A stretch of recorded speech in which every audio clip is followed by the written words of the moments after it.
Hello everyone, कैसे हैं आप सब। मैं गुमनाम सर और आप सभी का बहुत बहुत स्वागत है आपके अपने चैनल गुमनाम केमिस्ट्री शायर में। तो बेटा आज उस प्लेलिस्ट की शुरुआत हो चुकी है 50 डेज एक्सपीरियंस और आज 11 दिसंबर है जैसा कि मैंने बोला था और वीडियो नंबर 1 है और आज हम क्लास 12 के इंपॉर्टेंट क्वेश्चन का चैप्टर विलियन पेपर में आने वाले टॉपिक्स के बारे में पढ़ाई करने वाले हैं। और अगर यार वीडियो पर पहली बार आए हो तो इतना जरूर सुन लो कि इस वीडियो से आप एक पीछे वीडियो मैंने अपलोड किया है वो जाकर जरूर देखें ना, आपको डिटेल पता चल जाएगी कि आगे आगे होने वाला क्या है। और मैं सिर्फ इतना कहना चाहूंगा मोटे मोटे शब्दों में, अगर 70 में से 70 नंबर चाहिए हैं इन केमिस्ट्री तो फटाफट से चैनल को सब्सक्राइब कर लो और हमारे साथ जुड़ जाओ क्योंकि हम लाने वाले हैं 70 में से 70 नंबर।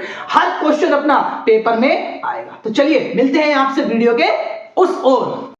तो देखिए भाई, पहला वीडियो और पहला ही टॉपिक कैसा है भैया, सभी हिंदी मीडियम बोर्ड में बहुत पूछा जाने वाला टॉपिक है ये। और टॉपिक क्या है बेटा, परासरण तथा विसरण में अंतर। भैया इसके ऊपर मोहर लगा लो, मोस्ट इंपॉर्टेंट जरूर आएगा ये एग्जाम में, बहुत ही पूछा जाता है। तो भैया परासरण तथा विसरण में अंतर तो पढ़ लेंगे लेकिन इसके साथ साथ यहां पर आप परासरण भी सीखेंगे विसरण भी सीखेंगे क्योंकि भैया अगर अंतर आएगा तो उसमें क्या परिभाषा भी तो पूछी जा सकती है ना। तो देखो भाई सबसे पहले आपको पता होना चाहिए परासरण क्या होता है। देखो भाई परासरण वह घटना जिसमें विलायक के अणु तनु विलयन से सांद्र विलयन की ओर अर्धपारगमय झिल्ली में से होकर स्वतः प्रवाहित होते रहते हैं। स्वतः मतलब खुद ब खुद प्रवाहित होते रहते हैं। अभी आपको पहले समझाते हैं फिर उसके बाद में बात करते हैं, ठीक है। देखो सबसे पहले इसमें एक जिक्र आया, यहां पर ये जिक्र आया भाई अर्ध पारग में झिल्ली, अंडरलाइन कर दिया अर्ध पारग में झिल्ली। तो पहले तो आपको ये पता होना चाहिए कि अर्ध पारग में झिल्ली होती क्या है। तो पहले मैं आपको अर्ध पारग में झिल्ली के बारे में बताता हूं। जब अगर आप एक काम जरूर करना, अगर आप इंपॉर्टेंस के नोट्स बना रहे हैं तो पहला वीडियो है, मैं बार बार बोल रहा हूं पहला वीडियो है और सारे टॉपिक्स को एक कॉपी ले लीजिए, 10-20 रुपए खर्च कर लीजिए और उन सारे टॉपिक्स को स्टेप बाय स्टेप लिखते जाइए। पेपर में क्वेश्चन यहीं से आएंगे, सारे टॉपिक्स आप इजीली पढ़ भी सकेंगे और इजीली समझ भी आ जाएंगे, ठीक है। आपके पास आपके नोट्स बने होने चाहिए जिससे आपको दोबारा वीडियो पर लौट कर ना आना पड़े, ठीक है। तो देखो भाई अगर आप टॉपिक पढ़ने बैठे हो तो पहला नोट बनाओ, नोट बनाकर शुरुआत होगी और नोट में आप लिखिए अर्धपारग में झिल्ली, हेडिंग बनाइए और मैं आपको बताता हूं फटाफट से अर्धपारग में झिल्ली होती क्या है। पहले आप ये लिख लीजिए वह झिल्ली जिसमें से विलायक के अणु तो निकल जाते हैं परंतु विलय के अणु ना निकल पाते हैं, क्या कहलाती है,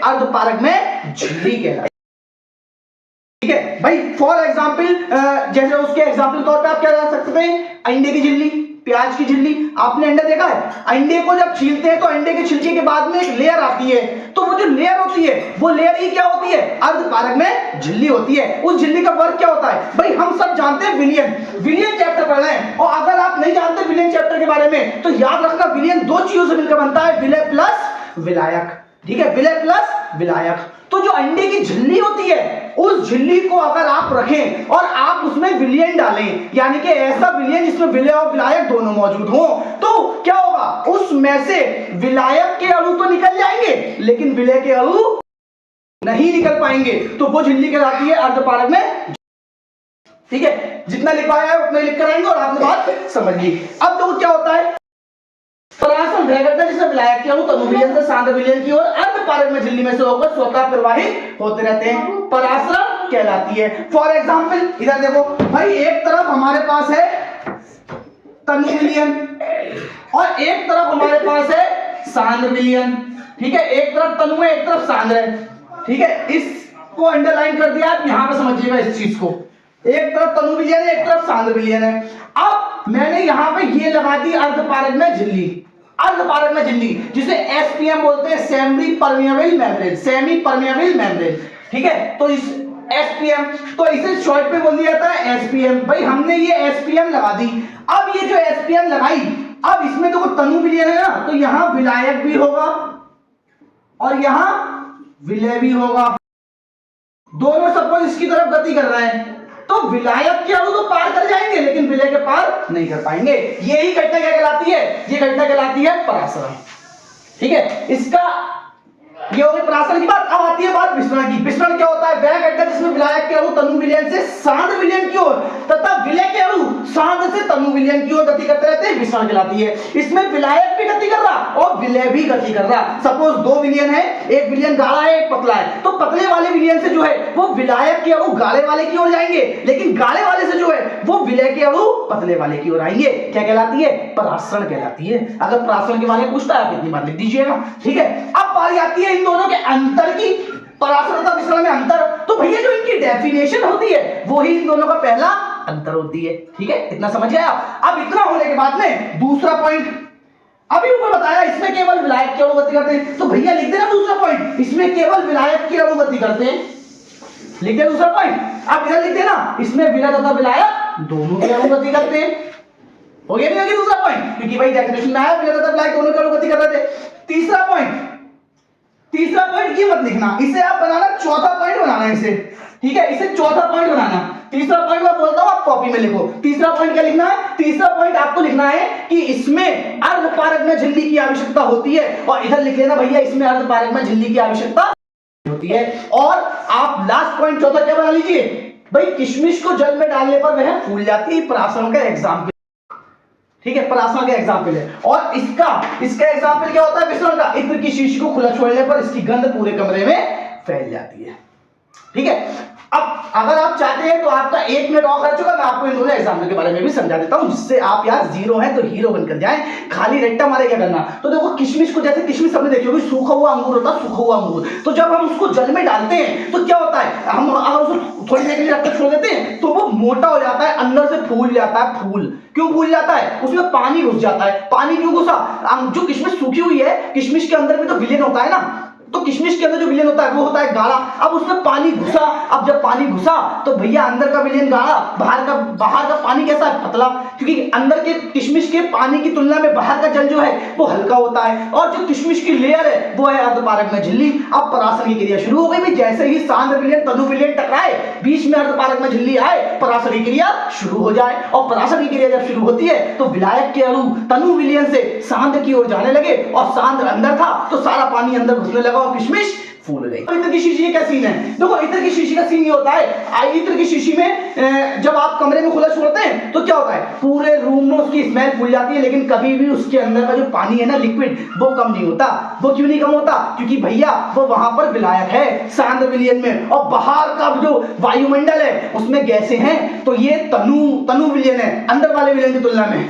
तो भैया विसरण यही तो कहता है, तनु विलयन से सांद्र विलयन की ओर तथा विलय के अणु सांद्र विलयन से तनु विलयन की ओर गति करते रहते हैं। तो जो गाढ़े हिस्से में जो विलय की खुशबू होती है, जिसे बोलते हैं स्मेल, तो वो क्या करती है, वहां से निकलकर पूरे कमरे में फैल जाती है, ठीक है। तो ये आपका परासरण विसरण हो गया। और अभी वीडियो ज्यादा लंबा नहीं हुआ है, आपके 2 मिनट अभी भी बाकी हैं, तो 2 मिनट के लिए मैं साइड हो जाता हूं, आप इसे नोट करिए और फिर मैं आपको एक टॉपिक और सिखाता हूं, ठीक है।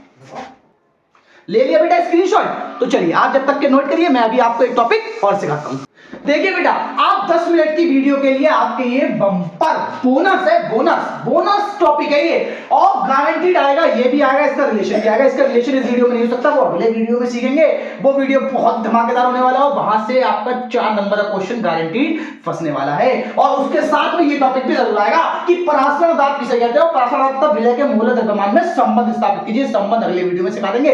परासरण दाब अभी भी समझते जाइए। विलायक को विलयन से अलग करने के बाद उसके परासरण को रोकने के लिए जो कम से कम बाहरी दाब लगाया जाता है उसे परासरण दाब कहते हैं।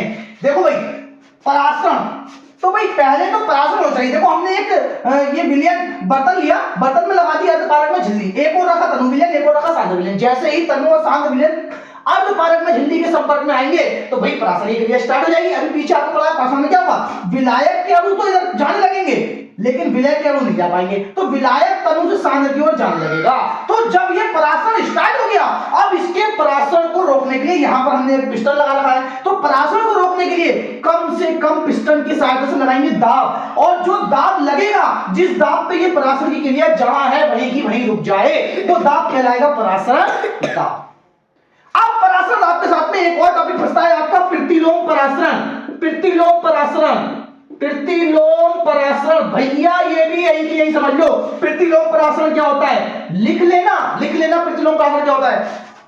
परासरण की क्रिया को रोकने के बाद ज्यादा दाब लगाने पर जो अणु इधर से इधर आए थे, तो विलायक के परासरण की क्रिया रोकने के बाद विलायक के अणुओं का सांद्र विलयन से तनु विलयन की ओर वापस जाना, जो इधर से इधर आए थे अब उनका इधर से इधर की ओर वापस जाना प्रतिलोम परासरण कहलाता है, जिसे रिवर्स ऑस्मोसिस कहते हैं। तो बेटा आपके 10 मिनट पूरे हो गए। इसी के साथ मैं वीडियो को खत्म करता हूं और आप जल्दी से इसे नोट कर लीजिए और फिर मुलाकात होगी आपसे एक नए और धमाकेदार वीडियो के साथ।